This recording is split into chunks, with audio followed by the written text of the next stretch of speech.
Okay, now we will begin. Sadhu, sadhu, sadhu. Namo tassa bhagavato arahato samma sambuddhassa. Namo tassa bhagavato arahato samma sambuddhassa. Namo tassa bhagavato arahato samma sambuddhassa. Buddhang saranang gacchami. Dhammang saranang gacchami. Sanghang saranang gacchami. Dutiyampi buddhang saranang gacchami. Dutiyampi dhammang saranang gacchami. Dutiyampi sanghang saranang gacchami. Tatiyampi buddhang saranang gacchami. Tatiyampi dhammang saranang gacchami. Tatiyampi sanghang saranang gacchami. Anatipata veramani sikkhapadang samadhiyami. Adinnādāna veramani sikkhapadang samadhiyami. Kāmesu miccacara veramani sikkhapadang samadhiyami. Musawada veramani sikkhapadang samadhiyami. Surameraya majjapamadattana veramani sikkhapadang samadhiyami. Sadhu, sadhu, sadhu. Okay. Now let us prepare ourselves for a short meditation on the breath. The very first thing, as usual, is to find the most comfortable posture you can get on the chair or on the floor, however you're sitting. Spend a few minutes making sure you get just the right position so you're comfortable and you will not have to move too much. This will help to keep you still and you can sit longer that way. So spend a few minutes at the start making sure you are sitting the right way. Check your legs first. Are they properly folded? Or are you sitting properly on the chair with your feet placed on the ground? Then your palms together or on your laps or on the arm of the chair. Balance and comfort. Keep your torso, your body upright and relax. Your head slightly tilted forward, looking down about 45 degrees in front of you. It's best to close your eyes. If you're not comfortable closing your eyes, so just half open your eyes. And whenever you feel like closing your eyes, just close them. Breathe easy. Don't force your breath. Yes, meditation is not breath control. It's nothing to do with breath control. It's letting go of the breath, freeing the breath, relaxing with the breath, breathing like a baby, being at peace with our breath. So just let the breath come in and go out, just the way it does. And we are just going to watch it. Then the breath will become gentler, softer.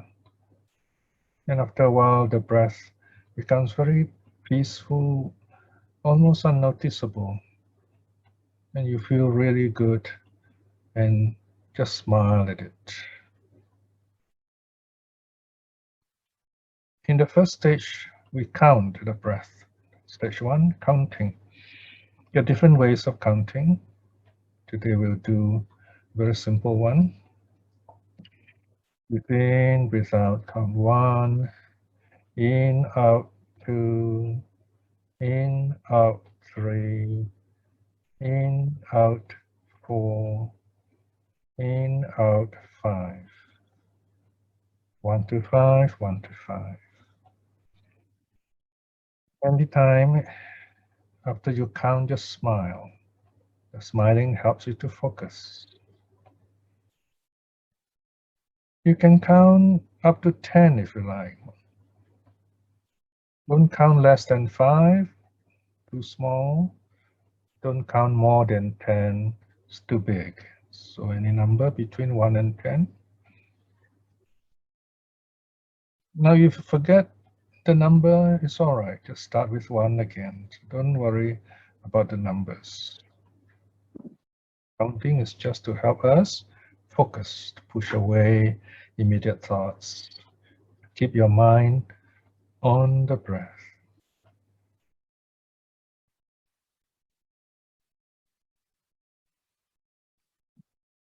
Relax breathing, counting the breaths, smiling.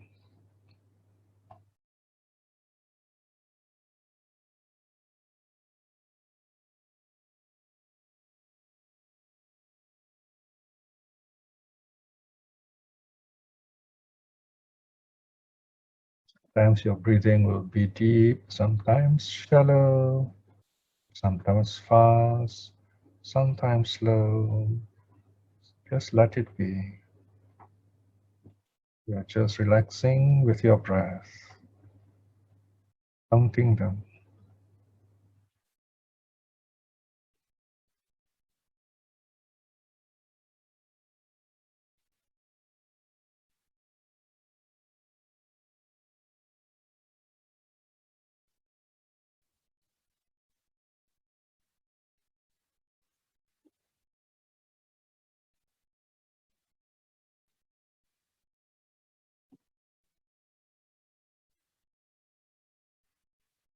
Now, if for any reason you have difficulty counting or you don't like counting, it's all right, because there are some people who find counting not helpful or they don't like it. We don't know why it just happens.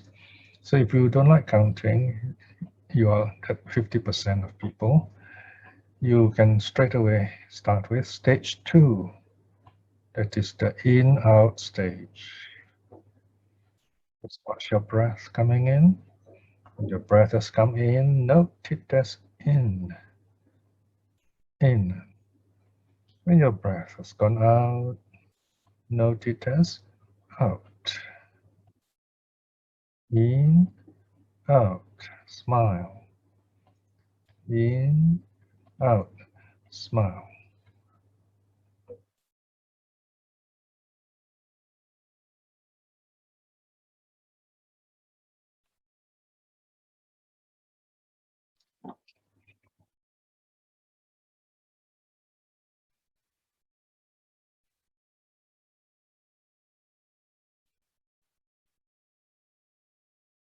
Just keep yourself relaxed. The more relaxed you are, the more peaceful your breath becomes.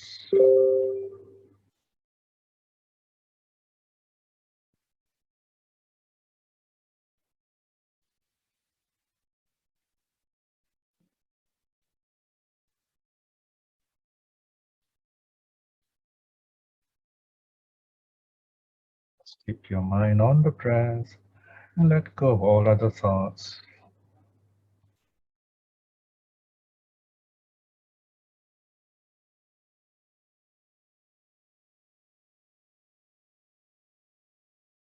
Now, as you watch your breath,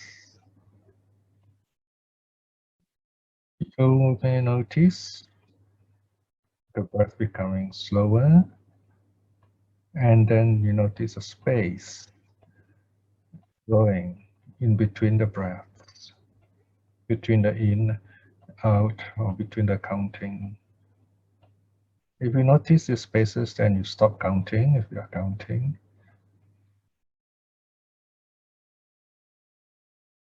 When you are watching the in and out, you may notice there is a longer space. And just smile. Smile at the space. That space is peaceful, joyful. In space, out space. The spaces are not even. Sometimes the space after the out breath is longer, sometimes the space after the in breath is longer. It doesn't matter. Just feel the space, feel the peace, feel the joy. Smile, smile at it.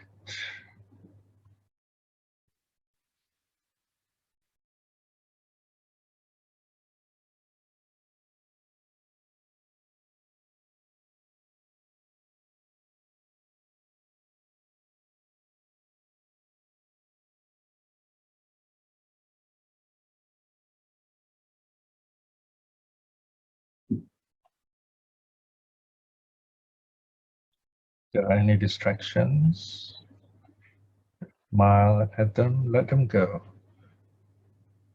If you hear any sounds, just focus on the ear. Don't follow the sound. In meditation, the sound comes from the ear. Focus at the ear and label sound, sound, sound. That's all it is, just sound. Smile at it, let it go. Go back to the breath.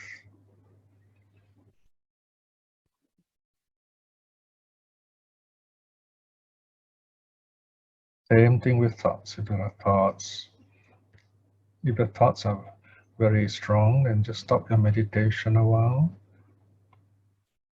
Focus on the thoughts, smile at them. You can simply say, let go, let go, let go. Smile. When the thoughts go away, go back to the breath.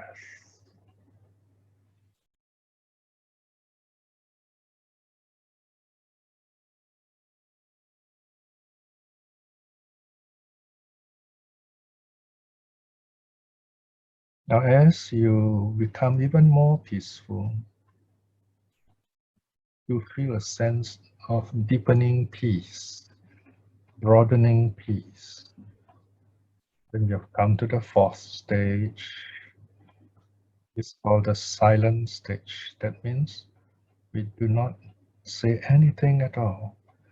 We just sit in silence, enjoying the joy and peace of the meditation, smiling at the joy and peace if you like. So that's the fourth stage.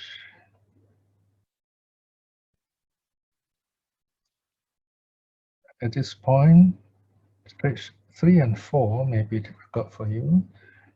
Focus on stage 1 and 2 first. Once you have mastered stage 1, stage 2, as you practice on your own, you will notice stage 3 and 4 arising, and just let them happen. The spaces, let them arise. The silence, let them arise. So these are just instructions for you to practice on your own.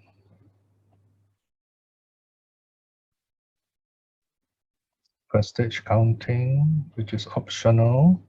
If you don't like counting, you don't have to do it. Second stage is in, out. Third stage, spaces. The fourth stage, silence.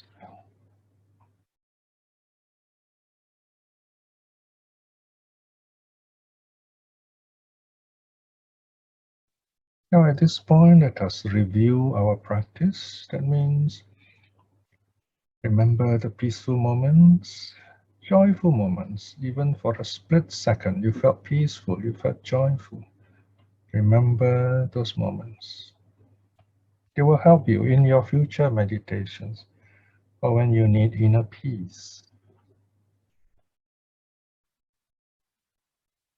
Also, remember any difficulties you have.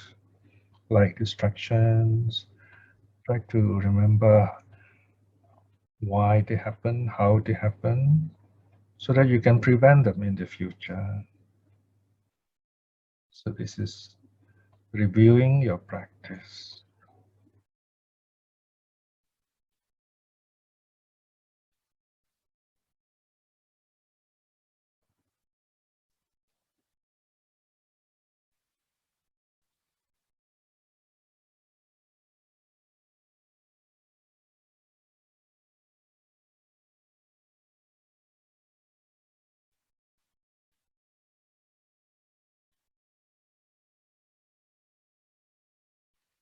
And now before we end, just gently open your eyes. Just sitting for a short while. We begin our meditation slowly, gently. We end it also slowly, gently.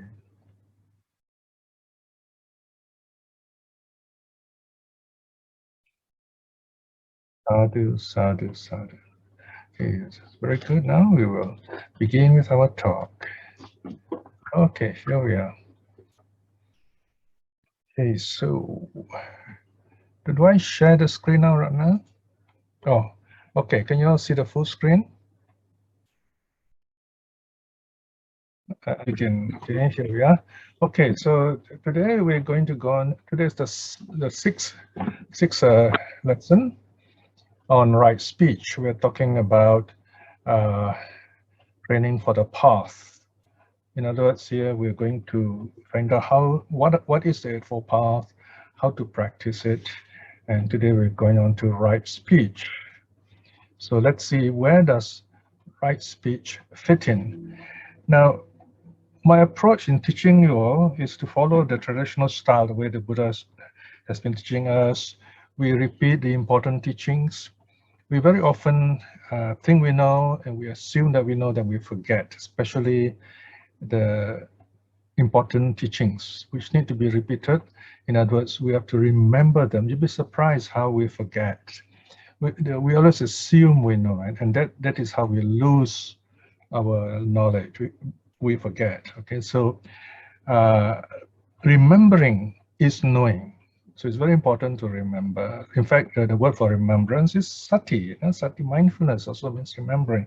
So here, once again, we have an overview of the Eightfold Path, and you see we start with the middle part first: right speech, right action, right livelihood. So this is the beginning of our practice. Actually, now if you look at the normal set of the path, this is the first training.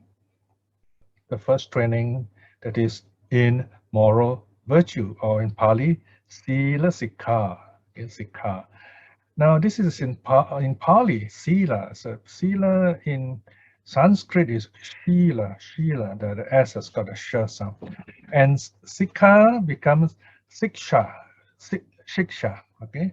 Now, this is very interesting because shiksha is Sanskrit, and this is the word that came to Southeast Asia hundreds of years ago when the Indian merchants and teachers came from India to Indonesia, Malaysia, Southeast Asia.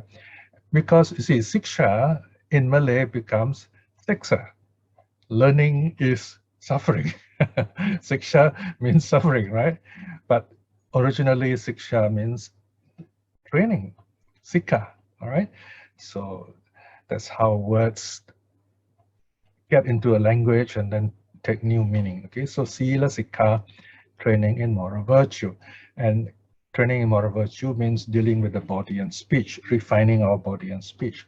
So although the number is 345, this 345 belongs to the Eightfold Path.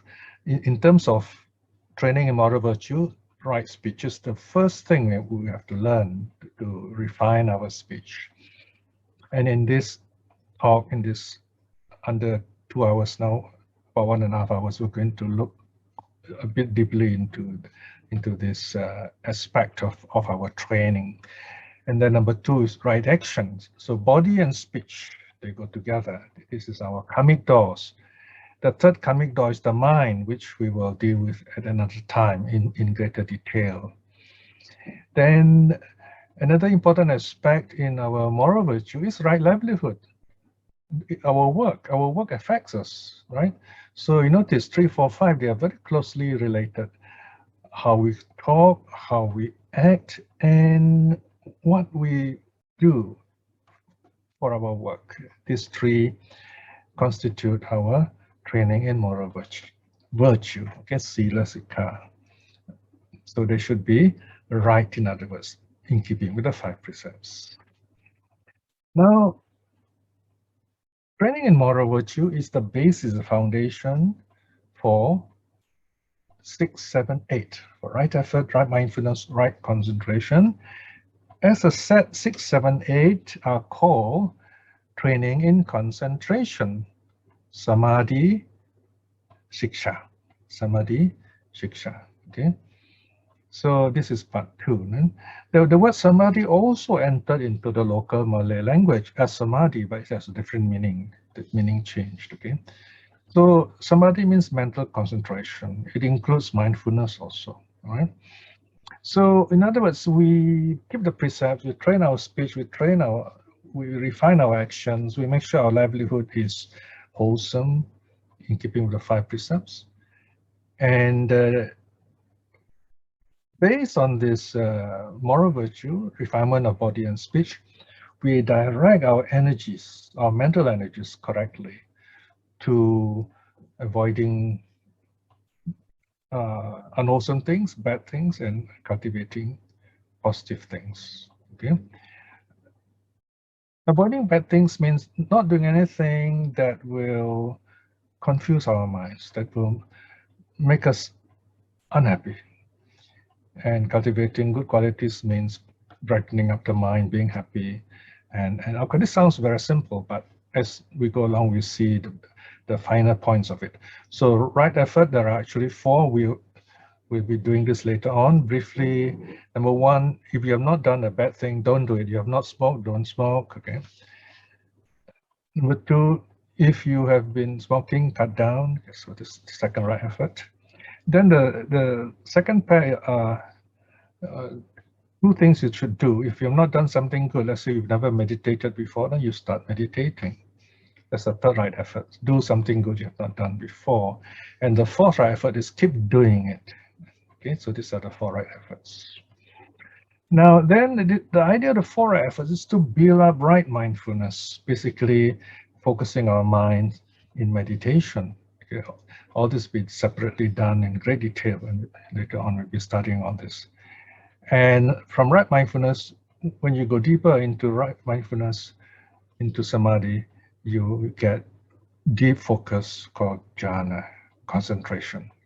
Okay, so this is the meditation aspect, which we'll be going into much later in this year. Okay, so now we are laying the foundation. So sila is the basis for samadhi.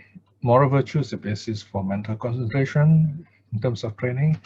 And both of these work together to bring right view, right thought. These 2 constitute the training in wisdom. Wisdom, panya, sikha. Panya here means looking at things as they really are. Now, what we're doing today here is very basic. In the other series called the Body, Mind, and Meditation, we go into detail. What is the mind? Right now, we're talking about the nature of perception. Okay? And then the next lesson will be, we're talking about the part 2 about what is perception. All right. So here, wisdom refers to how we see things, how we perceive things, how we recognize things, how we conceive things. Perception and conception, what is the difference? Okay. And we studied this in detail in the other series, okay, called BMM 2021. All right. So right view is seeing things as they really are, basically. We don't really see things as they are. If you attended the previous talk, you notice we saw many of those optical illusions and how the eyes trick us. Then because of our wrong view, we also have wrong thoughts. We become we're full of wanting this, wanting that, and we're full of negative thoughts and violent thoughts and so on. So those are thoughts which we have to get rid of. So training in wisdom means seeing our better side, seeing our better self, overcoming our wrong views, clearing our minds of all these unnecessary views that keep us from knowing. What is interesting to know here is what really limits us from knowing is our knowledge.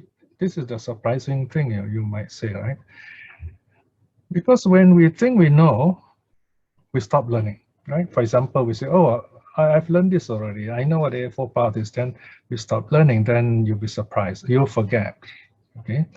So, for the last 50 years, I've been learning the same things over many times. I've been looking at the same sutta, I don't know, umpteen times. And yet, each time I look at the sutta, I find there's something new that I'm learning. So I'm not just learning just the words of the sutta. The suttas are instruments of self-knowledge, self-understanding, and also understanding other people. So knowledge are not facts. Knowledge are steps towards wisdom. Knowledge tells you, okay, these are the things. These are the Eightfold Path, 1, 2, 3, 4, 5, 6, 7, 8. That's knowledge. Wisdom tells you how to use them, how to apply them when you face difficulties. In other words, you apply into your daily life. So that's the difference between knowledge and wisdom. So we're talking about speech today. So we'll focus on right speech. And as we already know, you find this is the first moral virtue limb. There are 8 limbs, so this is the moral virtue limb. Now you can see the number here, SD 1016. This refers to the file you can easily download from our Dhammathara website, which is at the bottom here. Okay, all the sutta notes are here. So this is SD means Sutta Discovery. It's just a shorthand for our series, Volume 10, Chapter 16. Brackets 3.1, right? Chapter 3, Part 1, you have this. All right, you can look up if you miss it. So you watch this video again and then you continue with your practice, with your study.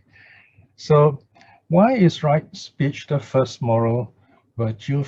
Path factor. It's called path factor because it is one of the limbs, one of the factor in the Eightfold Path, one of the aspects of the Eightfold Path.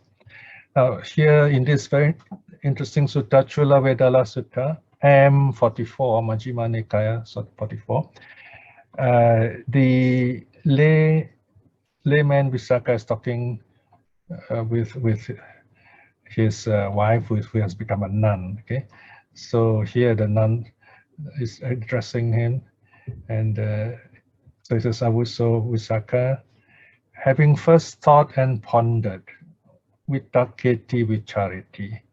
Vitaketi is one thinks, vichariti one ponders. Thinking with vitaketi, thinking, that means you direct your mind, let's say in meditation, to the object. Then vichariti, you fix it there, you keep it there. In our outside of meditation, we translate as thinking and pondering. You think and then you think again and again. Okay, so that is in normal daily life. But in meditation, we direct the mind to the object and then keep it there. It's the same word, but different application, whether outside of meditation or during meditation. So here, this nun is telling this layman, it says, well, you think and then you think again and again, you think and you ponder, and then you break into speech. So in other words, if you watch yourself, first there are thoughts. From thoughts comes speech. Thinking applies itself or blossoms itself into speech. You have this thought in your mind, then you express it outwards as a way of communicating to others. Therefore, thinking and pondering are verbal formations. Verbal formation means these are verbal karma. You create karma through speech, in other words.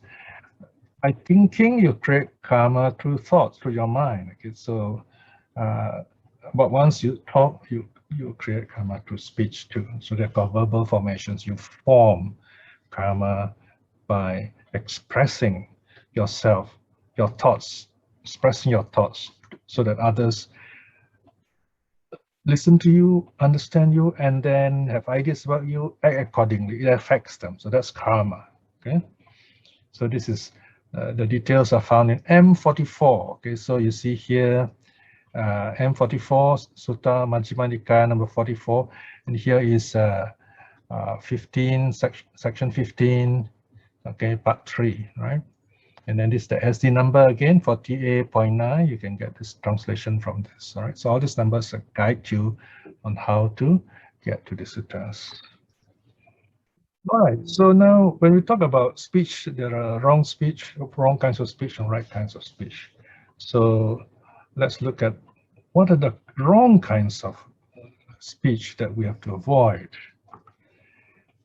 This is from the Satya Vibhanga Sutta, M141.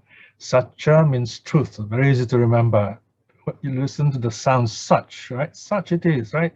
Such is truth, okay, Satya, that is Pali. Vibhanga means analysis. On the analysis of the Four Noble Truths, okay? So here, the sutta, in the Sutta, the Buddha exhorts us, reminds us to refrain from 4 kinds of wrong speeches. The first one is from lying, false speech, musavada, viramani. We recited this in our precept just now. Number 2 is slander, tale-bearing. Number 3 is harsh speech. Now you can see the Pali words, right? Slander, Pali, pisunaya, vācāya. Or even you simplify, it is pisuna vācā, okay, that is slander. Harsh speech is parusaya vācāya. In simple Pali is parusa vācā. Okay? Parusa vācā. In fact, if you listen to the word parusa, it means harsh. Then viramani means avoiding. Okay. And number 4 is frivolous chatter, sampapalapa, viramani. Okay. So or sampapalapa vācā. It's quite a mouthful, this word, right? Then so those are the 4 wrong speeches. Now we look into details, right? We look at what is false speech. Now here we have 2 suttas which define false speech. That is the Salayaka Sutta, M41, okay, Majjhima number 41, and Sanchetanika Sutta, Anguttara A, 10.206. This number will guide you how to locate the sutta. They may not mean much now, but when you locate it in the translation book, these numbers are very helpful. So what is false speech? The suttas explain to us. Here is the summary. All right, here is quite direct. The Buddha gives an example, a very clear, practical example. The Buddha says, when questioned as a witness before a council, before a congregation, in the midst of relatives, in the midst of a guild or company, in other words, before a group of people, in the midst of the royal court or court of law, and questioned us, "Sir, tell us what you know." Not knowing, he says he knows. Or knowing, he says he knows not. Having not seen, he says he saw. Having seen it, he says he did not see. Consciously lying thus for his own sake, or for the sake of others, or for some small material gain. All right, so there you are. Here, consciously lying, not telling the truth. It affects others. Okay. Now, I know in some of you, you might already be wondering, sometimes if we tell the truth, we can do trouble, things like that. All right, so those are the final points. What the Buddha is teaching us, these are the keynote practices.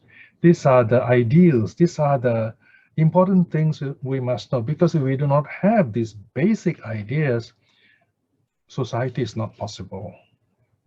Okay, In other words, let's just put it this way. Right now, I'm talking to you. You assume that I am telling the truth. Because if we do not have this basic idea that I'm telling you the truth out of respect for you, out of respect for the Buddha's teaching, and also out of self-respect, there's no such thing as education. The whole education system will collapse. Everyone will be lying. Everyone will be telling things for their own good. If we think in ways of only for our own good, in the end, there is no good at all. There's no such thing as good anymore.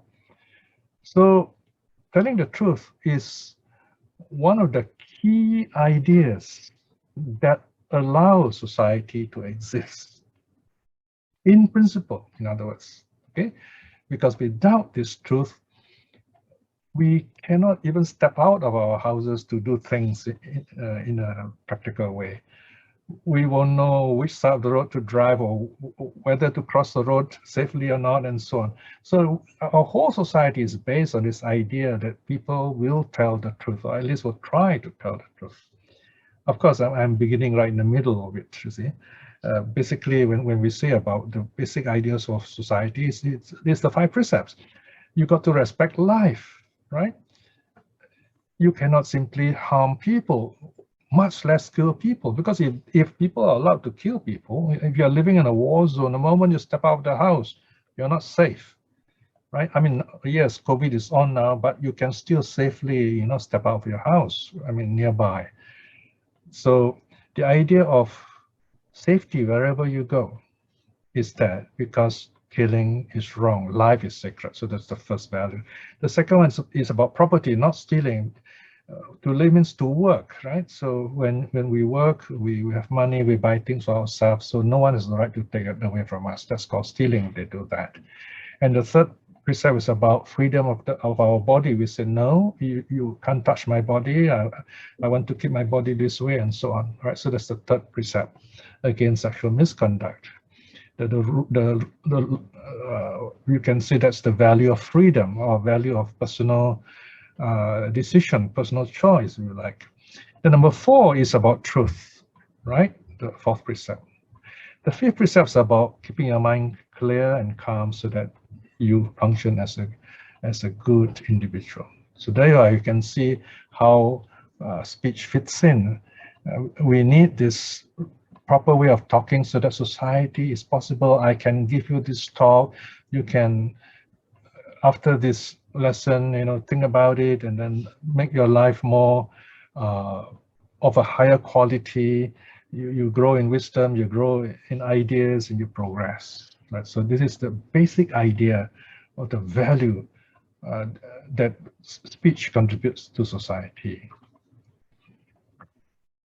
So here again, we go on, we examine the second kind of wrong speech. The second kind of wrong speech is divisive speech. Again, this comes from the same 2 suttas, Salayaka Sutta and Sanchetanika Sutta. Divisive speech, here the Buddha defines it by way of actually describing it. The Buddha says, what he has heard here from others, he repeats it there to others to divide them. What he has heard there, he repeats here to divide them.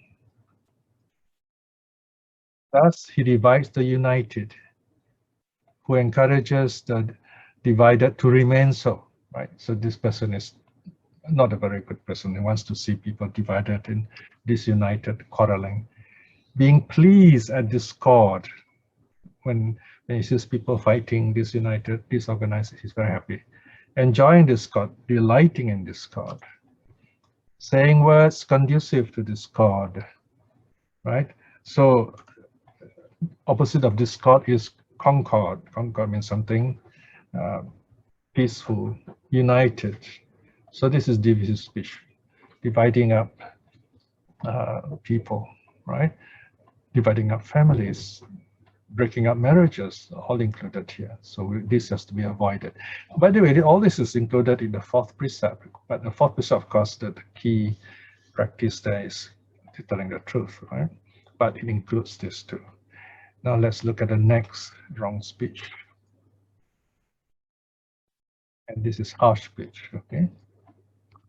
So here, The Buddha defines harsh speech as words that are rough, hard, hurting to others, offensive to others, connected with anger, inconducive to mental concentration.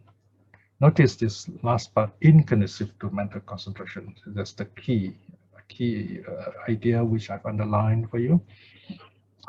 Because when we hear something spoken wrong, it kind of echoes in our minds, and then we kind of feel very sad, we feel depressed, and it affects our meditation too. So it's very important we do not listen to unwholesome things, negative things, in other words. Just one more point before we go on. Now, of course, some of you may be thinking, say, oh, you hear, for example, laborers and workers talking to each other, shouting and very loud. You find even some families, they talk to each other in a very loud way. I once had a friend, remember, he doesn't talk, he actually shouts very loud. And we always tell him, why must you shout? He said, oh, I come from a family of coffee shop keepers. The family runs coffee shop. This the local coffee shops, whenever you order something, you don't write it down like the these modern stores. They shout at each other, So you say you want coffee, then they shout coffee, just shout across to the coffee table, and someone will make a coffee, and then he goes in, then he collects it, send it to you. So they actually shout. My point is this: you have to look at a situation and ask yourself, the way I talk, will it hurt people? All right. So sometimes people can talk in a very nice, gentle way and still hurt others. So it's not just merely being loud, it's the way we talk. Right? So the example here is simply reminding us the way we talk should not offend others. Right? Of course, we will go into the finer details later on. So here it is the intention, it is how we look at the context and express ourselves in a way which will not hurt others. That's the meaning here. Okay? That's the meaning of pleasant speech. And we'll look at this in some detail a little bit more in a while. Now the next kind of wrong speech, and this is frivolous talk, defined from the same two suttas, M41 and A10.206. What is frivolous talk or frivolous chatter or useless talk? Here the Buddha says he chatters frivolously or he utters useless talk, gossiping and talking things which are not really worthwhile. He speaks at the wrong time. Here, this right time, wrong time. Right time is kalena, it's very important in Buddhist teachings. Sometimes we want to say something, but it's not the time, as what the Buddha would say. Right? So the right time is very important too. For example, one of the rules in the Vinaya is that a monk should not be teaching Dhamma to someone who is, let's say, who's driving a car, I mean, in a modern context, because that might distract the person. So you have to be very careful. If you're a monk, you're not likely to be, pitching Dhamma while the person is driving, and the person will not be able to concentrate, for example. It is a minor rule, but there's an idea of the right time. Or sometimes you find people are very angry, and then you try to say some Dhamma, it makes them even more angry, so it's not the right time. So you have to say in such a way that you have to calm their anger first. So that's the meaning of right time or timely. It's a kind of skillful means. Then he speaks what is untrue. Notice here again we have this idea of falseness or falsehood. Speaks what is unbeneficial. Right? So this is frivolous talk. Wrong time, untrue, unbeneficial. So everything falling, all the bad things falling together. Speaks what is not the teaching, what is not the discipline, or what is not Dhamma, what is not Vinaya. Nothing to do with the Buddha's teaching, in other words. So this is where it's very important, especially for monks and nuns. If you notice them, when they get together, if they're really good monks and nuns, they would not get involved with frivolous talk or frivolous chatter. Now, on the positive side, he speaks another aspect, he speaks with words not worth treasuring, not worth keeping, in other words. Poorly spoken out of time. Okay, here, this idea of wrong time is spoken again, spoken at the wrong time, poorly reasoned, bad reasoning, unrefined or rambling, not clear, unconnected with the goal, doesn't help us to move towards happiness, our purpose of being happy, not connected with the goal of Buddhist practice. Okay, so that is one. Now we come to the last of the, so we refrain from this 4 kinds of wrong speeches. There will be right speech. So this right speech is defined in what's called an apathetic way, in a negative way, meaning not doing it, avoiding it. So right speech means avoiding false speech. One tells the good truth. So you have to stop lying, and then you tell the good truth. Notice I did not just say tell the truth, because not all truths are good. Some truth may not be, will be painful, right? Some truth may not be helpful. So I qualify as good truth. Okay. So avoiding false speech, we tell the good truth. Avoiding slander or refraining from slander, in other words, breaking up friendship, we speak unifying words.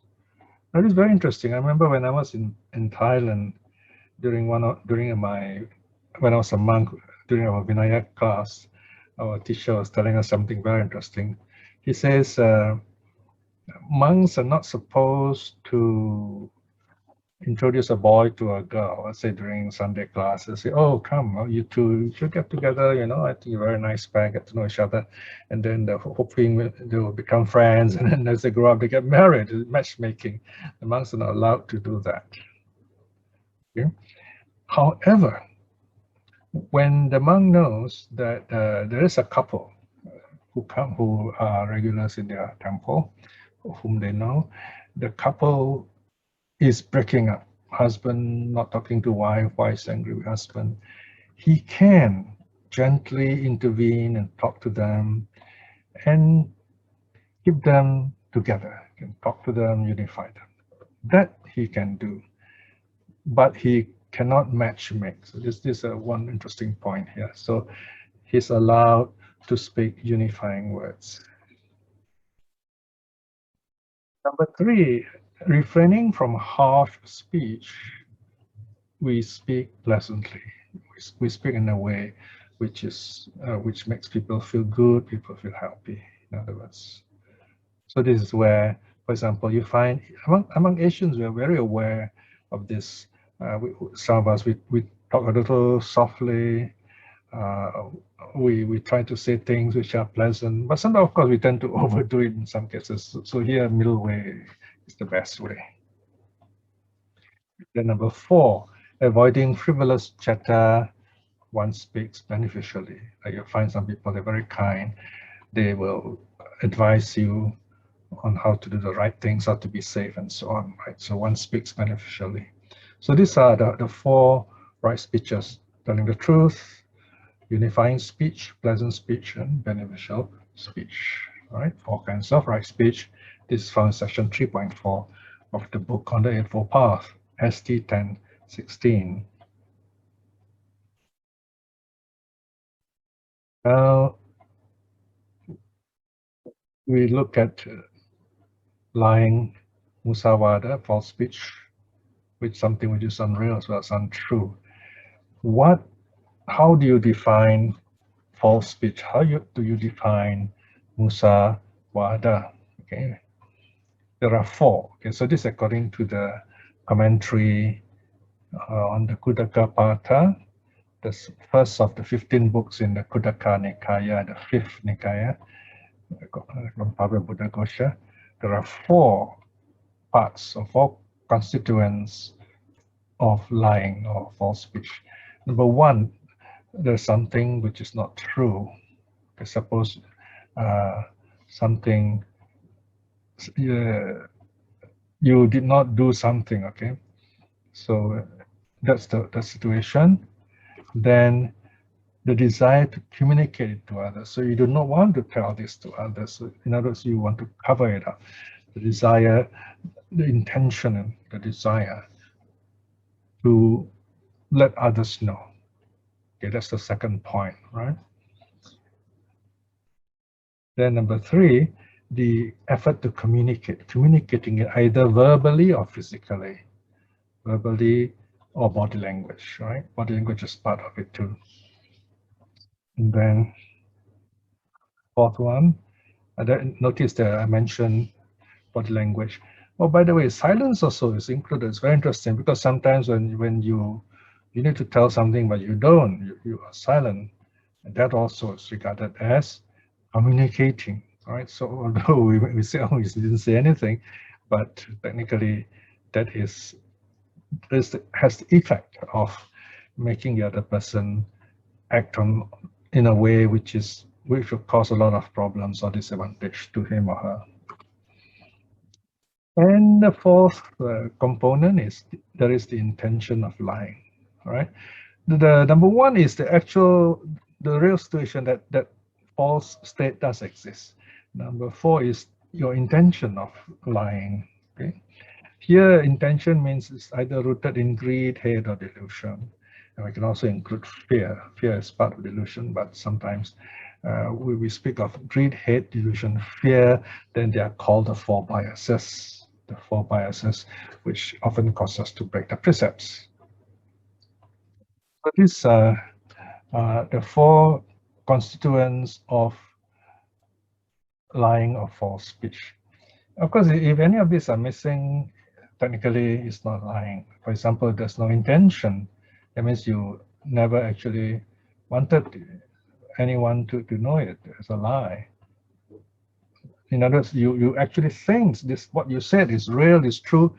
So there's no intention of lying, so it's not regarded as a lie. For example, someone asks you, did A come? And you actually thought he has arrived, but he has not come. You say, oh, yes, he has come, but then in reality he has not. So you're not lying in that case, okay? And of course, if two is missing, you do not communicate it, of course, no one knows anything, doesn't matter, right? And number one, if the situation is not there, of course, it's no problem, right? Number three, we're not communicating the whole falseness or the falsehood or the lie, again, it's not a problem. So all four must work together for it to happen, all right? Including fake news, fake facts, and so on, okay? So this is quite clear, quite direct. Right, now we look at point number 10, telling the truth, okay? So this is defined in 3 suttas, Kevada Sutta, D11, Salayaka Sutta, M41, and Sanchetanika Sutta, A10.206. So this comes from 3 different Nikayas, Digha, Majjhima, and Anguttara.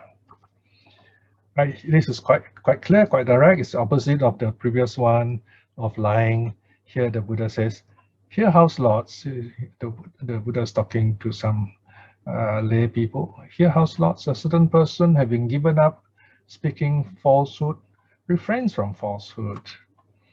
When questioned as a witness before a council, before a congregation, in the midst of relatives, in the midst of a guild or company, in the midst of the royal court or a court of law, and questioned thus, come now, man, tell us what you know.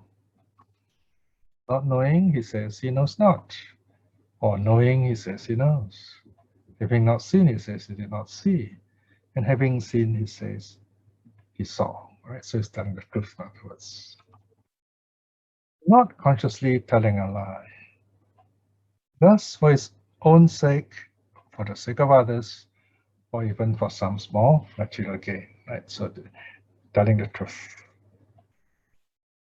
in a court of law, to anyone. So this is quite clear when it comes to telling the truth. Okay, and those are the references in case you want to look into details.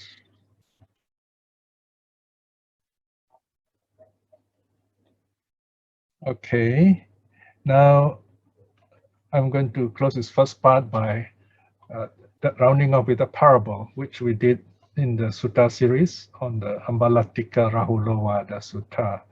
The advice to Rahula, who was 7 years old, given at Ambalatika by the Buddha. You can see a beautiful picture there. Young Rahula, 7 years old. He's got the water ready for the Buddha with some wiping cloth for wiping the feet. And this is a Chinese drawing of the Buddha sitting, washing his feet. In the Sutta, the Buddha washes his own feet. So the Buddha washes his feet with the water, and there's a little bit of water left in the bowl. And he shows it to Rahula. He says, Rahula, do you see? There's just a little bit of water left in the water vessel. Just very little water.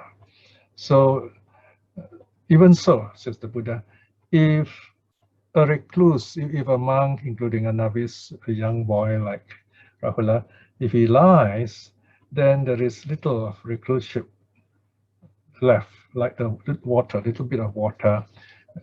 In other words, those who have no shame in telling a deliberate lie is like that. There's only a little bit of monkhood, monkness, or goodness left.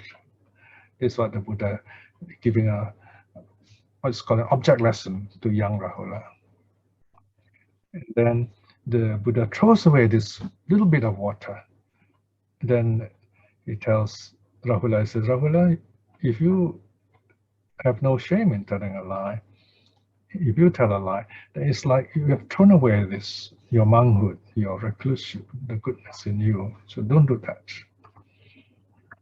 Then the Buddha turns the bowl upside down. And the significance of this will be clarified again later. Then the Buddha turns the bowl upside down and says, okay, if you have no shame in telling a lie, it's like this bowl has been turned upside down. It's no more useful. You can't use the bowl, it's upside down. The monkhood is not helpful to you anymore. So these are very practical lessons on importance of telling the truth. It makes things work. It makes society work. That's why it's a very basic reality we must remember, keep in mind. Okay. All right. So I will stop here for a while. It's 9 o'clock. We have a 5 minutes break, and we'll come back after that. Hello, brothers and sisters. We continue now. Before we continue, Piya will take one question first related to the last slide. From Sister Pochi, she says that, Brother Piya, can you please explain again the story of little bit of water, sadhu? Okay. This Ambalatika Rahulawada Sutta, the Buddha uses object lesson, a parable. The Buddha compares our goodness, if you like, our goodness, which is also called recluseship in the case of Rahula, his monkhood, being a monk, being a true monk. So for us lay people, it's our goodness. So our goodness is compared like water. Let's say if we are having a lot of problems, so we're very angry, so we only have a little bit of goodness left. So there's only a little bit of water in the pot. So when we are lying, it's just like we only have this little bit of water left. People still trust us when we lie, but there's only a little bit of water left, a little bit of trust only. Then the Buddha throws away the water. There's no more water. So the Buddha says, if you go on lying, or you don't tell the truth, then it's like we have thrown away even that little goodness left. People will not trust us, people who have wrong ideas about us, people who have wrong ideas about Buddhism, and that makes things worse. And then finally, the Buddha turns the bowl upside down, right? So in the end, it becomes a habitual thing that makes things really bad, right? Then what's the point of, being a monk anymore, So, I mean, it's a wrong idea behind it. So This is the parable of the little water in the bowl, right? So you can look at this recording again to understand what's going on, or better still, look at the Ambalatika Rahulovara Sutta for the full discourse.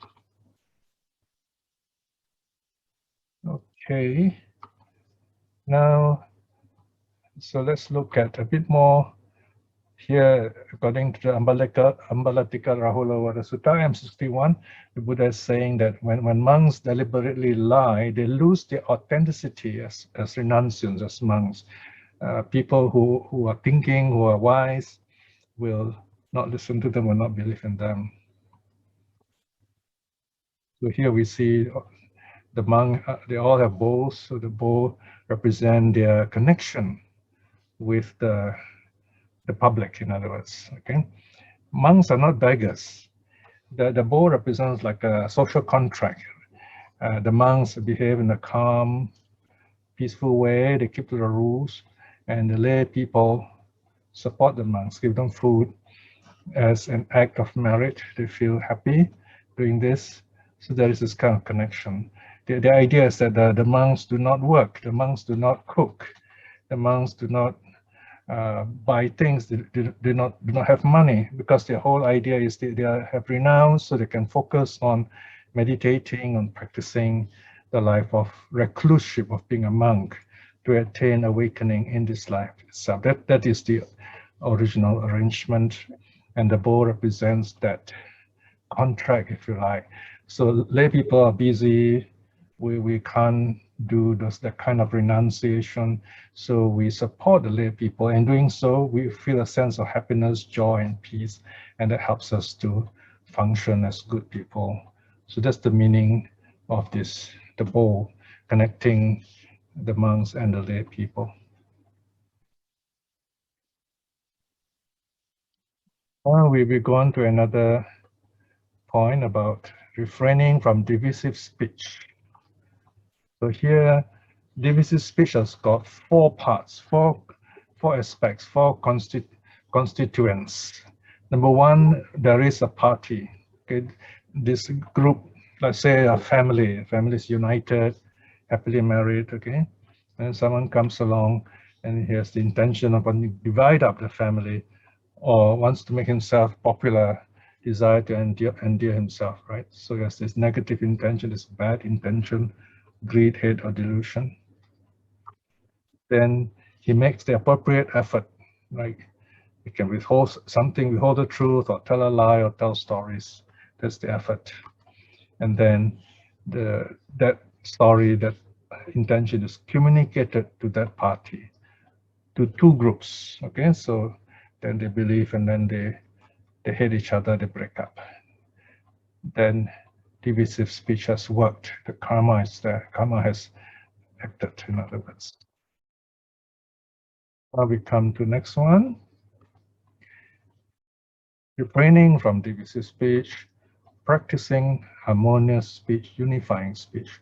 And here we have 3 suttas, Kevada, Salayaka, and Sanchetanika Sutta, same ones. So here the Buddha explains it. Here again, having given up divisive speech, he refrains from divisive speech. What he has heard here from others, he does not repeat it there to divide them.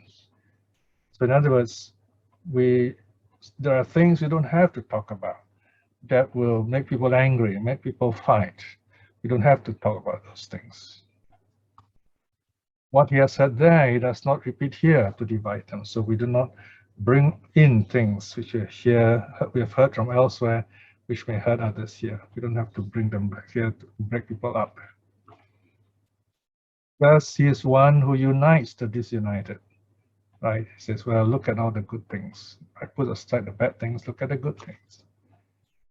One who discourages the divided from remaining so, right? So say, get united, do not get broken up, then you won't be strong, you'll be at risk. And he is pleased at concord, he enjoys concord, he's very happy when you see people are united, he's happy, right? Delighting in concord, saying words conducive to concord. So these kind of people, they're very good, they're very wonderful to have around, especially in a group, in society. So this is unifying speech.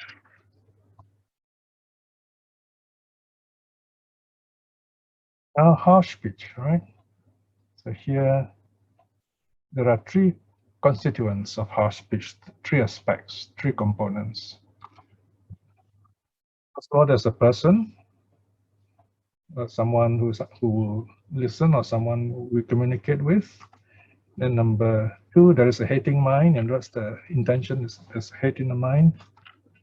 Then the actual action, carrying it out, in other words. So these are the three aspects. So you can see these are very clear situation, how the commentary explains all this very clearly. Okay, three parts: the person, the intention, and the act itself.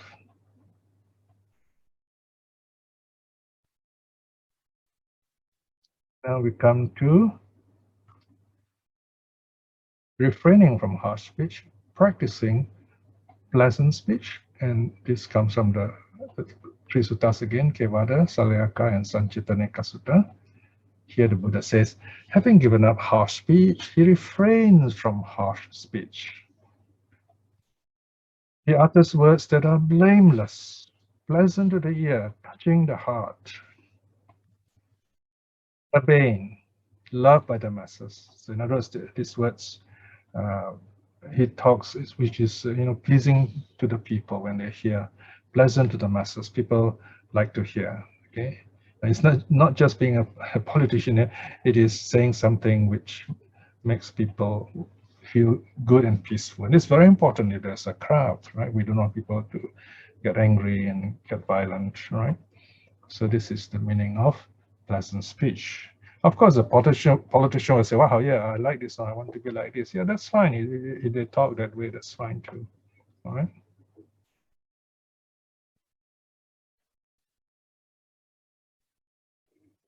Now, we have a very interesting case here where there is a negative situation, and the Buddha is not just someone who talks sweetly, but the Buddha can be stern when the situation demands it. In fact, in this sutta, the Chatuma Sutta M67, some scholars ask, did the Buddha actually get angry? So this is one of those rare occasions. They wonder, did the Buddha get angry? Okay. The story goes that there are some around 500 monks led by Sariputta and Moggallana. They have arrived in a place called Chatuma to see the Blessed One, to see the Buddha. So these 500 young monks, they're very excited to see the Buddha. So they were talking to each other, and they were saying greetings to the monks who were in that monastery where the Buddha lived. And there was a lot of noise. Imagine 500 monks who were talking, and even a bit of laughing, if you like. So there was a great noise, a great din, and the Buddha was sitting not far away. And he heard all this. So he calls Ananda, he says, he asks Ananda. Then the Blessed One addressed the Venerable Ananda. What's that great noise, Ananda? That din, it sounds to me like fishermen plundering fish. Okay, so here we see the Buddha doesn't like monks to make noise, doesn't like people making noise, basically. It's not very helpful. So this is not just not liking, this is a lesson to help us understand that being peaceful, being quiet is very important. We see this kind of environment very common in the Western society, respecting the peace and quiet of the environment. We don't see much of this in Asia. In Asia, it's okay to make a lot of noise. For example, my neighbor upstairs will knock on the floor and so on, and we've got to go upstairs and tell him, oh, please don't do it. So in the end, we kind of get used to it. We just kind of don't bother. So here, it is very good idea if we understand this, because this idea of promoting peace to the neighbors, not disturbing the neighbors, not making noise that people can hear, promotes learning, promotes meditation, and people feel good about it because we want to rest, for example, right? So here we see the Buddha actually telling these monks, you're monks, you're not supposed to be talking loudly, laughing like this, So he actually dismisses all these monks. He says, okay, I don't want to see you anymore. Just go away. Don't spend the retreat here. So it's actually going to be a retreat, you know, this is the rains retreat. So these poor monks have to spend retreat on their own, 3 months away on their own. And they learn a lesson because during those 3 months, they practice very seriously. At the end of the 3 months, they attain some level of the path, and then they came to see the Buddha. Then the Buddha praises them. Okay. So here the Buddha is very clear. These go bhikshus, I dismiss you. You should not stay near me because they're very noisy. So he's quite serious about his teaching. So we should not see the Buddha simply as someone who's very wishy-washy, who's kind of very nice to everyone. He's a nice person, yes, in terms of teaching and goodness, but when the time comes for him to be serious about the teaching, he will be serious too. Right, so now we're going to another type of wrong speech, frivolous chatter. That is idle gossip or useless talk. There are here only 2 constituents. There is the first of all the intention of purposeless chatter, okay, and number 2, actually saying it, okay. There are occasions when I went to one of these temples run by some people, lay people. And, I go over here while we're teaching the suttas. They were talking about, oh, you know, I went to Genting Highlands, you know, they did this gambling resort, and then did this, did that. So imagine they come once a week to the temple, and what they chat in the kitchen is about what they did in a gambling den in this place where people gamble, right? So that's frivolous talk, right? So there you are, the intention of frivolous chatter, and then actually communicating it. So it's not very helpful.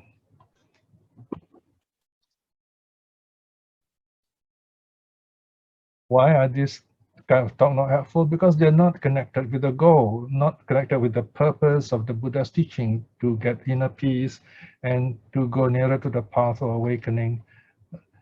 And this kind of talk, they're sometimes called animal talk. One reason is because they bring us down to the subhuman level. And animal talk here is a term used in the suttas Tirachana Katha. It means low talk, talks which are not helpful, which doesn't bring the human out of us.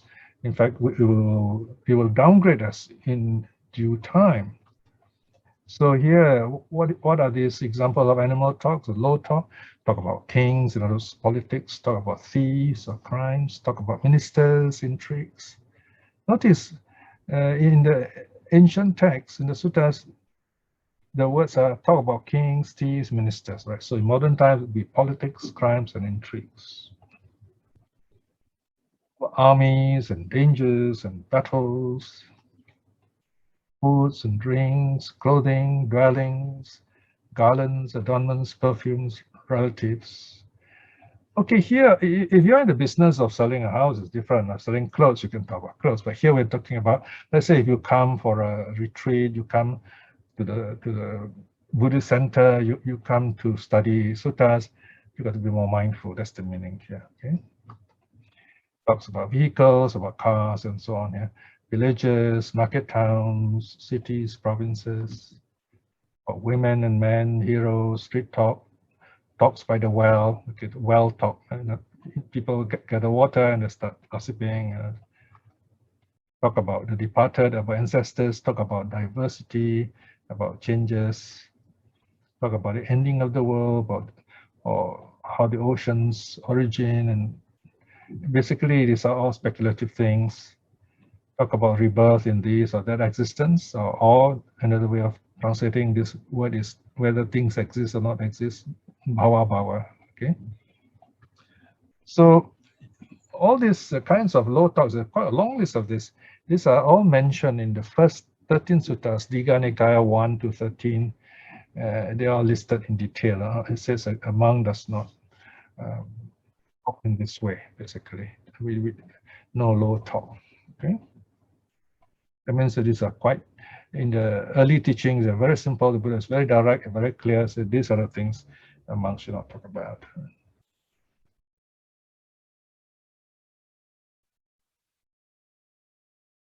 Here, the Buddha defines again the same 3 suttas, how to avoid or how to refrain from frivolous talk. Here again, having given up frivolous talk, he refrains from frivolous talk. He speaks at the right time. He speaks what is true, what is beneficial. He speaks what is the teaching, what is the discipline. There's a bit of repetition here because some of the things overlap. He speaks words worth treasuring, spoken in time. Notice words worth treasuring. Okay? Well-reasoned, well-defined, not rambling, connected with the goal. So if you want to be a good Buddhist, you don't have to be a Dhamma teacher to do this, but you talk in this way, timely talk, words worth treasuring, well-reasoned, well-defined, connected with the goal, with the purpose of becoming a better person. That's the way we talk as Dhamma practitioners and Dhamma teacher. Okay?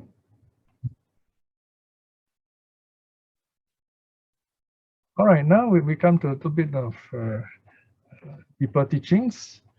The monks are supposed to, when they gather, talk about 10 things which are helpful in terms of practicing the monk life, spiritual life, truly happy life, in other words. And of course, this also applies to laymen.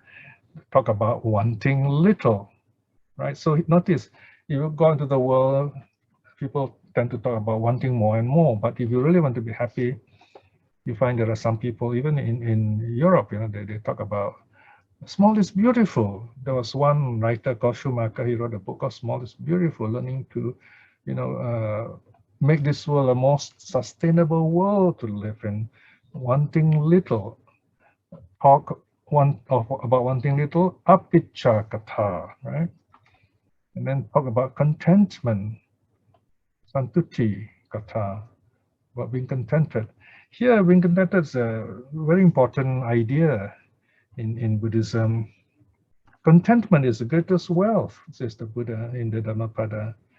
Because if you're not contented, no matter what we have, how much we have, we still want some more because we are not happy. We don't really use these things. We only collect things, but we never really use them. Then we lose them. It's just like, we have this saying, the mind, use it or lose it. Your mind, use it or lose it. So that's the way the mind is. You cannot collect meditation. You practice it, all right? So here, there's a story about contentment, a beautiful story from the Jatakas. You have heard of the famous story of the golden goose. This is the origin of the story of the golden goose. There's no killing involved here, right? In a modern story, the goose is killed. The story goes that long ago, in a past life, the Buddha was reborn as a goose, a golden goose, and it's got golden feathers. Now, it doesn't matter whether it's real or not. This is a story with a moral. So this golden goose has got golden feathers, and the story, the Jataka story, is fittingly called Suwana Hansa Jataka. Suwana means gold, Hansa is goose. The story of the golden goose. J136, right? And so the Buddha was reborn as a golden goose, and so in the past life, his daughter also was reborn, and so he goes to the family. He tells the human daughter, or shall I say daughter from the past life, he says, "Okay, here I am. I was your father. So I give you one golden feather every day, and you just go take this to the market or go somewhere and sell it off, and you have enough money to spend for the day." But this daughter was greedy, and this daughter actually was reborn as a very nasty nun in the last life. So this nun was very greedy. She wanted to have all the feathers, right? So she tried to catch the goose and tried to pluck all the feathers. And the goose, of course, flew away and never to return. No more golden feathers, okay? So this poor silly woman became poor as before. So this story is very simple, no killing. Of course, the modern storyteller, when the story went to the West, probably the Grimm brothers, they dramatized it a bit. The goose was killed. The goose that laid the golden eggs. So this family tried to kill the goose, tried to get all the golden eggs. Very silly, so the goose died, and there was no more golden eggs. There's a very dramatic story about this killing involved. Then the third talk that renunciants and monks and practitioners should talk about is solitude. Here, solitude doesn't mean getting rid of society. It means spending time alone. Like now, in a sense, now I'm alone talking to you. I'm alone here, sitting here, I'm talking to you. I'm doing my Sutra work, I'm doing alone. When we meditate, we're doing it alone. In fact, if you look at all the important things that you do it alone. Big ideas, you need to be alone by yourself. And then only when you have discovered this truth, you come out and share it with others. The Buddha was alone under the Bodhi tree, that he got enlightened, that he went out into the world to spread the teaching. So this idea of being alone is creative, it is positive, productive. So this is called pa-viveka katha. Viveka here has got a sense of solitude. The pa strengthens it. Pa-viveka katha on the right side. You can see the words there. Talk number 4 is aloofness from company, not socializing. There are times for keeping away. Now, this COVID is a really powerful reminder. No socializing, keep your distance. Asangsaka kata. So here, the Buddha has been telling this all the time, so keep away. You don't need to be so close all the time. So there's a time to gather together, time to be on your own, in other words. Especially for monks anyway, they're not supposed to socialize because they're supposed to be meditating. And if you socialize too much, it's difficult to meditate. And there you are, see number 5, right? Not socializing, we arouse energy. We put together this energy to meditate, to do sutta work, and so on. Viryaramba kata. The thing about mixing with lots of people, socializing, it's not just a matter of having lots of friends. You also absorb the talks, whatever they're talking. If it is something negative, something toxic, it affects you, and you get affected, and then you find in the end you're not yourself. Okay, so that's one of the problems here. So you arouse energy, right effort to do your practice, and with that, moral virtue also becomes a true reality. You're able to practice it properly. And then with that comes your mental concentration also is able to work, able to grow. They are connected. Notice how in Buddhist practice, moral virtue, mental concentration, they help each other. And these two work together for wisdom to arise. When you listen to the sutras, you grow wiser, and then you grow happier. There is this sense of freedom. This freedom here means true happiness, a sense of being like a bird flying freely in the sky. And number 10 is, you know, this freedom, the knowledge and vision of freedom. Vimutti Jnana Dasana. So if you look at the Eightfold Path and then the full set of the tenfold rightness, number 10, 9, 10, 9 is freedom, 10 is knowledge and vision of freedom. You know that you have attained this awakening, and you see it, you know what it is, it's very clear to you. All right, so this is the full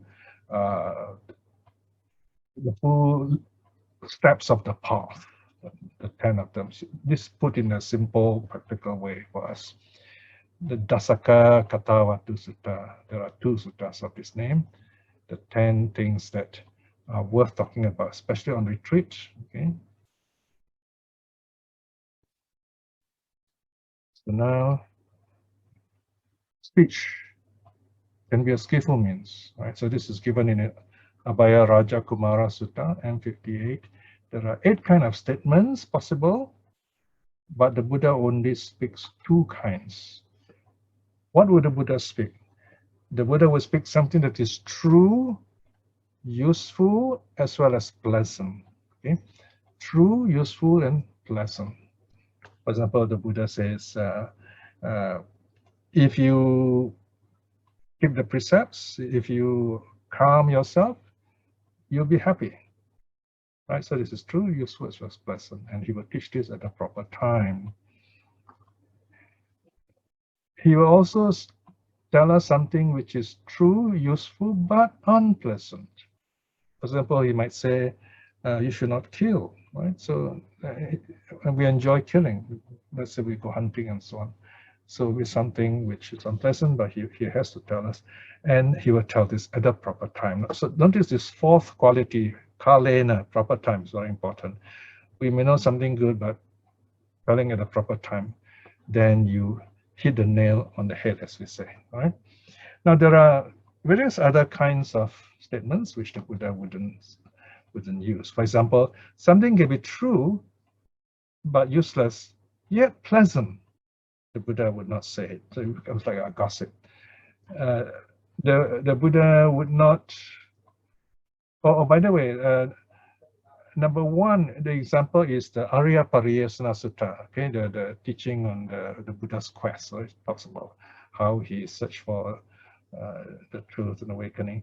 Number two is the Chatuma Sutta. The Buddha, in a sense, tells the monks they're noisy and he doesn't approve of that. Right. Number three, something which is true, useless, but pleasant, the Buddha would not say because it's useless. Number four, something true, useless, unpleasant, definitely he will not speak it. Now, number five, something true, useless, unpleasant, he will not use it. Number four, right? Number five is interesting, okay? Something false, but useful and pleasant. Now, interestingly, this is unlisted. It's not listed in the Abhaya Rajakumara Sutta. It shows the Buddha doesn't even consider this idea because it is false, useless. It's a brilliant lie, in other words. An example is the notorious burning house parable. It is false, but useful and pleasant, but it's unlisted in the sutras. The Buddha does not even consider it because the Buddha wouldn't use it because it is false.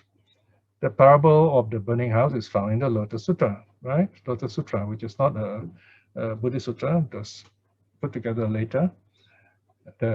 It's based on a clear lie. Okay, the story goes that there's a burning house, there are children playing inside, they won't come out. It's a very big old house, and then the father shouts at them and says, "Oh, I got toys for you. You know, I got 3 beautiful cars made of silver, gold, and bronze, and so on and so forth, pulled by different kinds of animals." So the kids hear that, they're so happy, but when they came out, they only see one cart pulled by a white bullock. So the father actually lied to them. So the storyteller is saying, "Oh, it's okay to lie in this case because you're saving lives." Okay, so.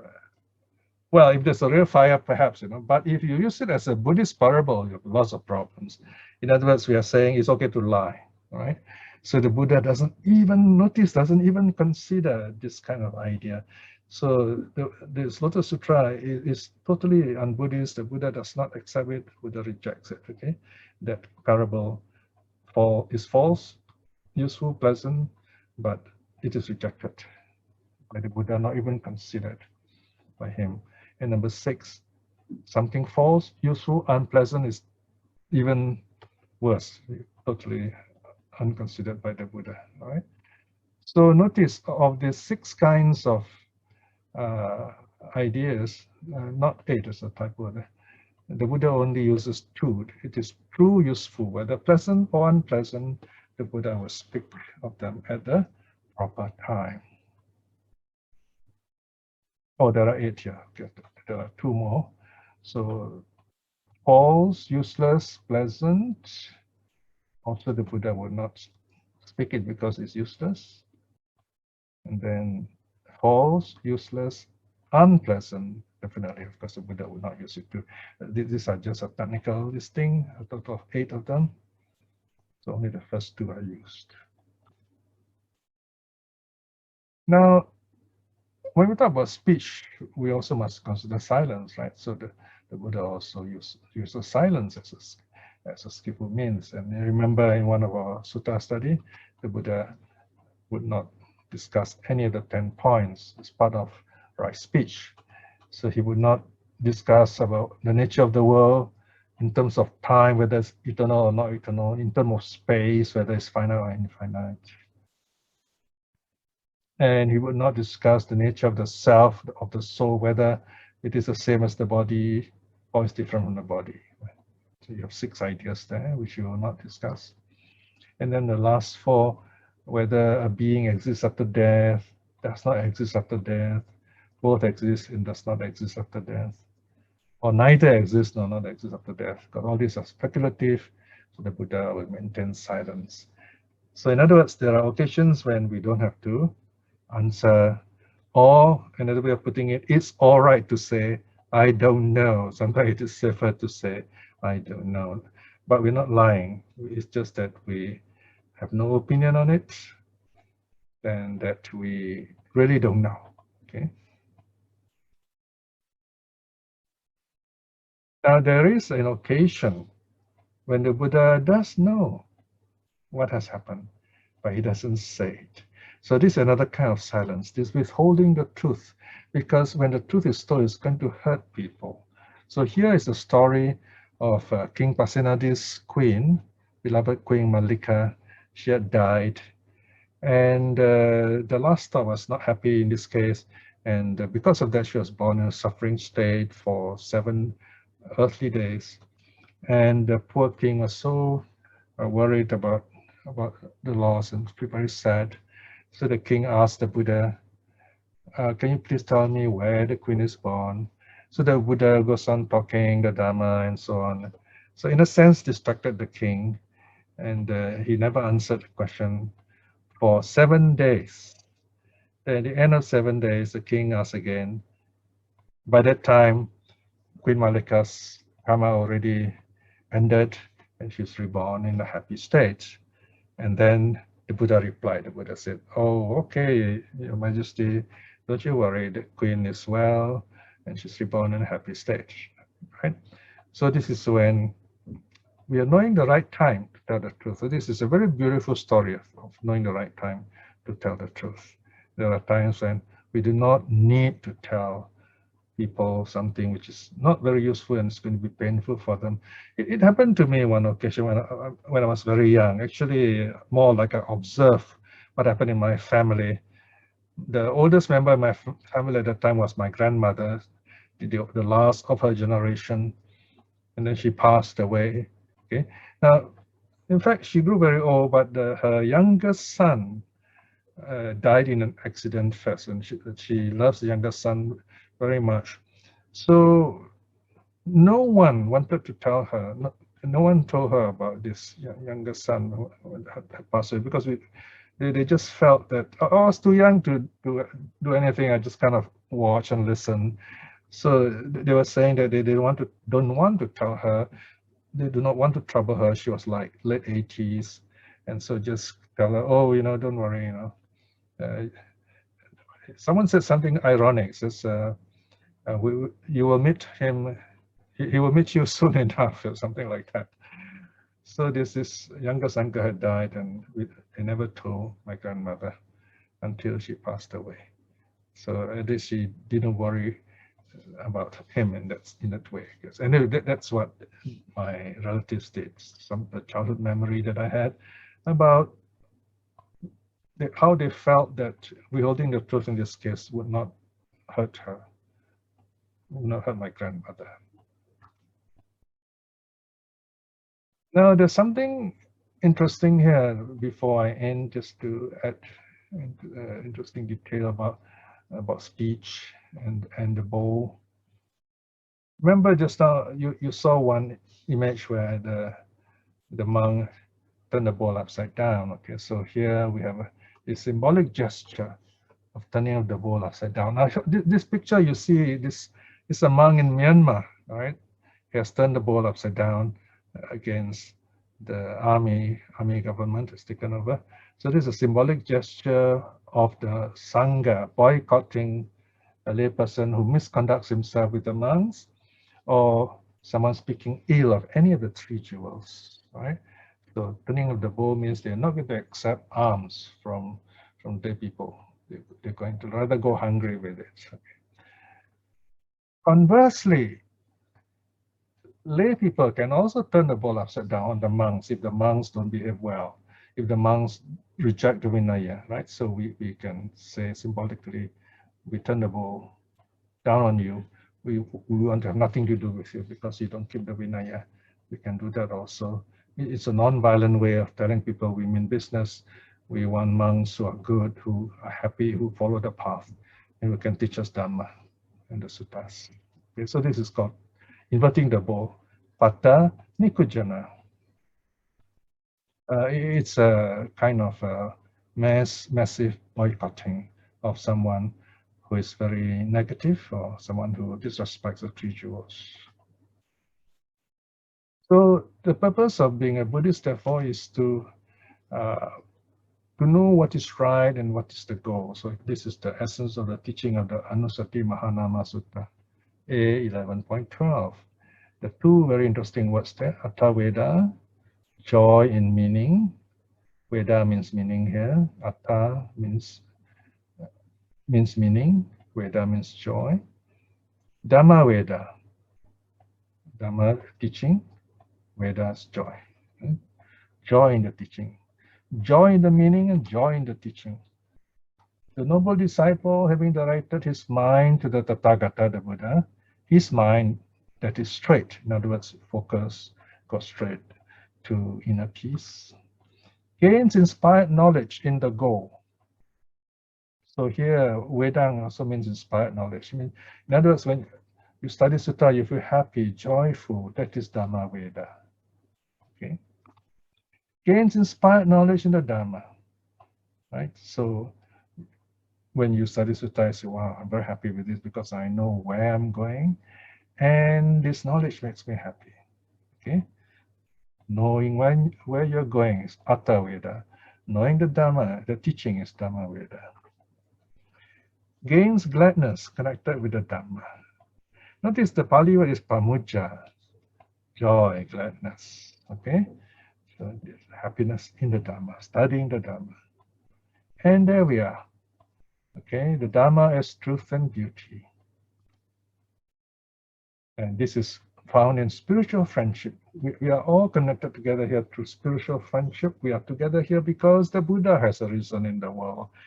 Happy is the arising of the Buddha. Sukho buddhanang upado.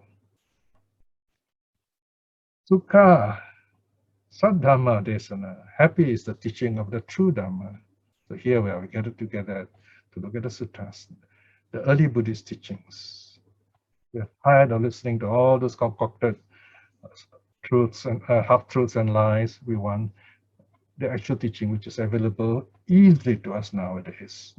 Hundreds of years ago, it was quite difficult to get those teachings. Now we can easily access them. We want the true teaching, the true Dhamma, and it is a joy to have the true teachings with us.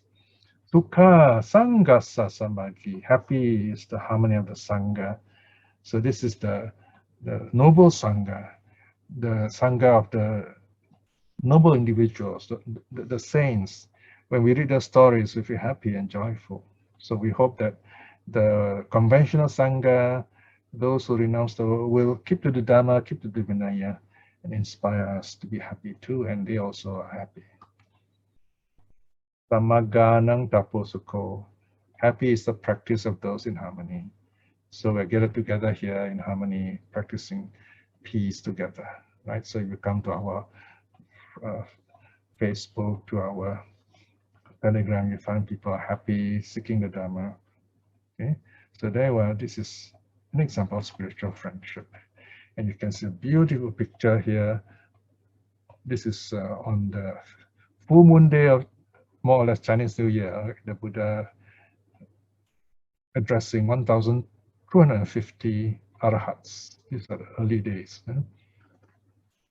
So beautiful to see all this wonderful So brothers and sisters, please turn on your video for the Q&A session.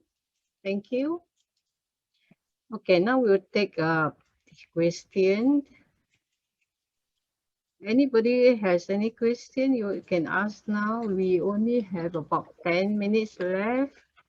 Oh. Okay, okay, I'll read one question from Sister Pochi first. She says that, she asked you, Brother Piya, does this mean that a monk can't laugh a joke? My first answer will be yes. Or should I say no, monks should not laugh and joke, yeah. The Vinaya is very clear with that, okay? But then monks can smile. They do, I mean, they can laugh in a simple way. I mean, they should not horse laugh, basically. Remember, monks are not supposed to socialize. They are not your buddies. You don't put your arms around them and take photograph, you know. I mean, we're talking about the Buddhist monks, the early monks. There are later monks who are modernized, like Japanese monks, even some Tibetan monks, you know. We're not talking about them. So good monks and good nuns do not joke and laugh, no. Yeah, but they can tell funny stories, Kataka stories, suttas, and you will notice they will never horse laugh. They will never laugh at like a man. They will cover their mouth. In fact, most Asians will cover their mouth when they're laughing. You may wonder, where did that start, you know? So this is what the Buddha taught the monks and nuns. The idea is a kind of decorum, being calm, and keeping themselves as examples for lay people to follow. Okay. The problem is, if monks are very relaxed like lay people, then there's no difference between them and us, you see. So of course, in the end, it's their choice that you find. Some of them, they want to be popular with lay people, so they'll act like lay people. So it's their choice. So, but in the end, you find what you learn from them and what kind of situations they get themselves into. So they will not be very happy in the end. All right. So my point is, it's better for us to follow what the Buddha taught in the Dhamma and the Vinaya. In other words, it's not what we want, what we see as pleasant, or we say, wow, this is good. You know, it promotes what do you call that? Socialization and popularity. It's not like that. Okay, we're talking about monks who have taken vows, monks who have Vinaya to follow. Okay. Okay, thank you. Yeah, next one. Next one, this one question from Patricia. Patricia asks, Piya, can you please explain the stage 4 of the meditation, silence? Oh, you mean the breath meditation? Yes. All right. All right. Stage 1, stage 2, you must make the effort to do it. Okay, it's directed meditation. When you direct your mind, the mind wanders, you keep bring it back, and then you notice the space growing as you meditate. Okay, that's the stage 3, the space, right? In stage 3, you still say in, and then you notice the space, you smell at it, and you say out, and then space again. That is stage 3. Stage 4, silence simply means you don't say anything, because by that stage it's so peaceful, you don't want to say anything, because to even want to say anything can be distracting, because your mind is so peaceful. So you don't need to say anything.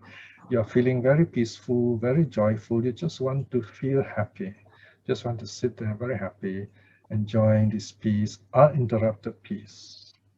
Beautiful, like this, you wake up this beautiful morning, you know, and you look at the garden, there's a little bit of mist on the ground and a bit of dew, and the sun is just coming up. It's so peaceful. You just want it to be just like that.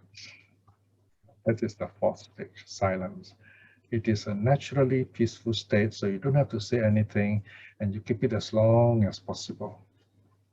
I hope that is clear enough. If not, please ask again. What is it you're not sure about? Okay, thank you.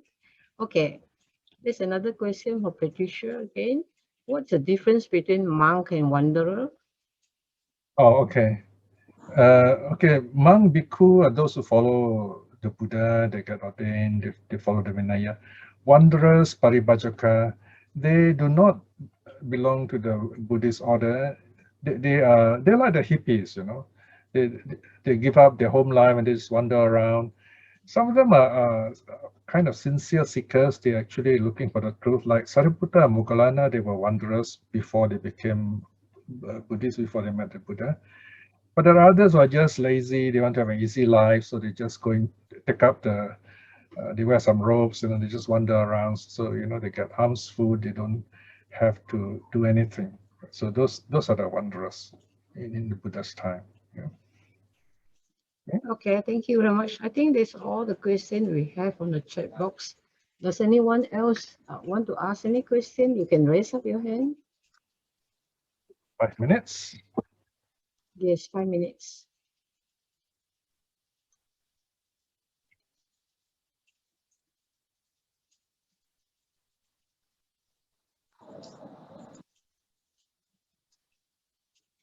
It's good to see so many friends here. Yes. Can I ask a question? Ask Brother Yo. Yes, please. Okay, here we are all learning about monks' way of speech. But however, because we are all laymen, all lay Buddhists, so in the practicality of life as a normal human in the outside world, to adopt all the about 20 things about right speech, in the real sense, is it possible to achieve all of this? Why do you suppose I'm talking to you all? Obviously, it's possible, right? If it's not possible, I wouldn't be talking to you. Okay. Okay. We set our own limits, and we take what we can from the Buddha's teaching and practice it. So we should, in other words, try our best to see how far can we go. All right.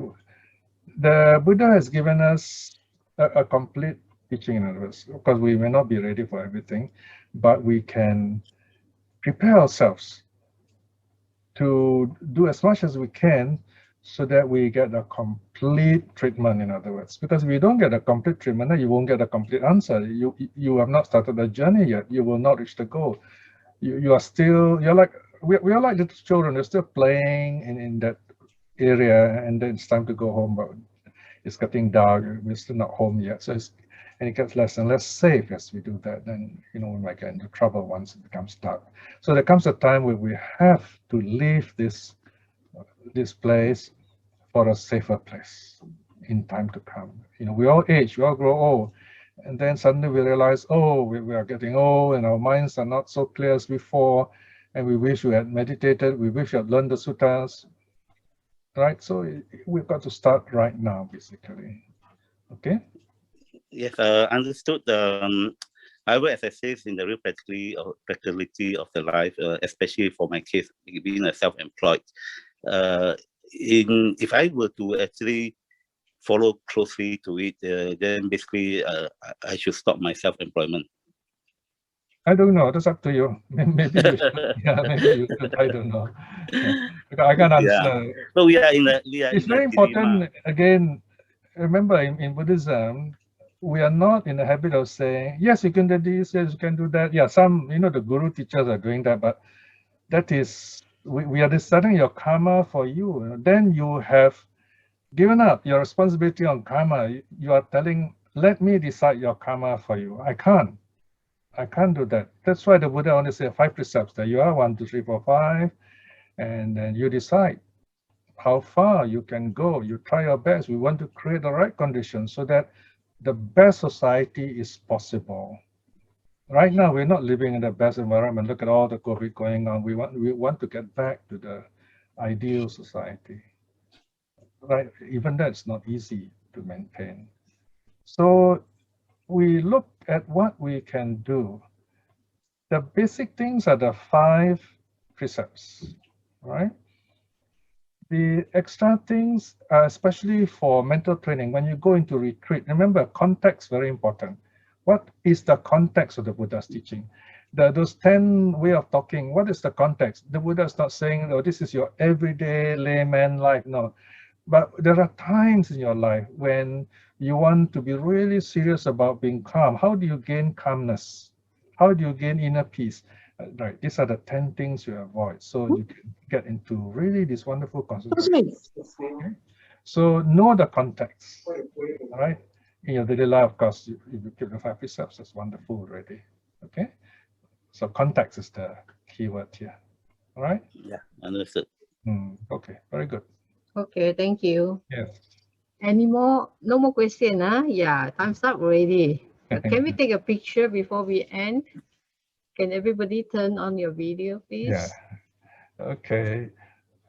One more talk done. So let's rejoice on this very wonderful occasion.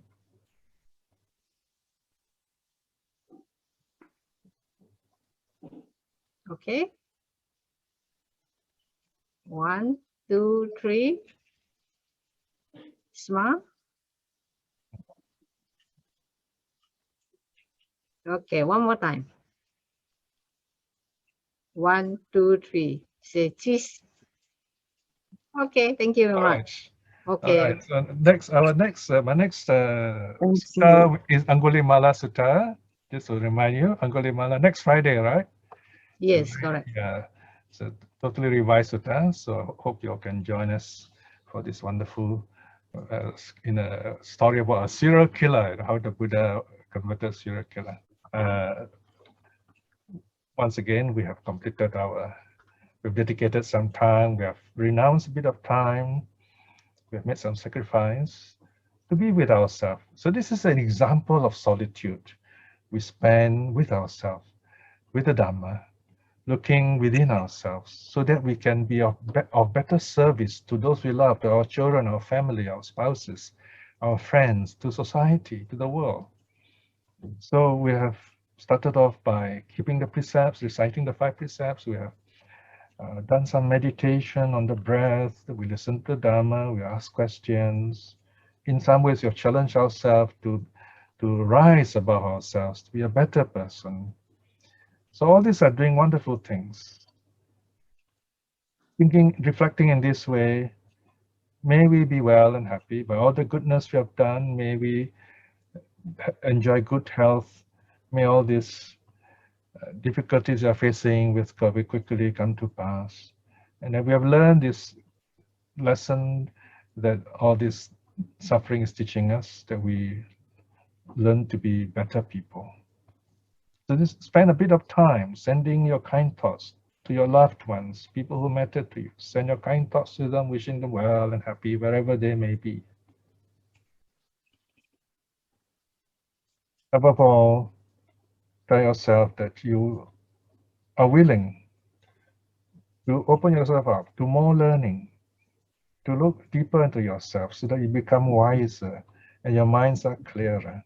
You can think better and contribute even much more to the people and society around you. And with that, we bow down in gratitude to the 3 jewels. Arahang Sammā Sambuddho Bhagava Buddhang Bhagavantang Abhivademi. Bow down. Swakato Bhagavata Dhammo Dhammang Namasami. Bow down. Supatipanno Bhagavato Sāvaka Sangho Sanghang Namami. Bow down. Sadhu, sadhu, sadhu.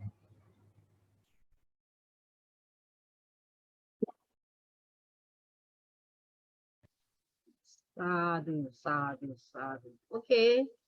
So that's the end of our class. Thank you very much, everyone, for your participation. See you next lesson.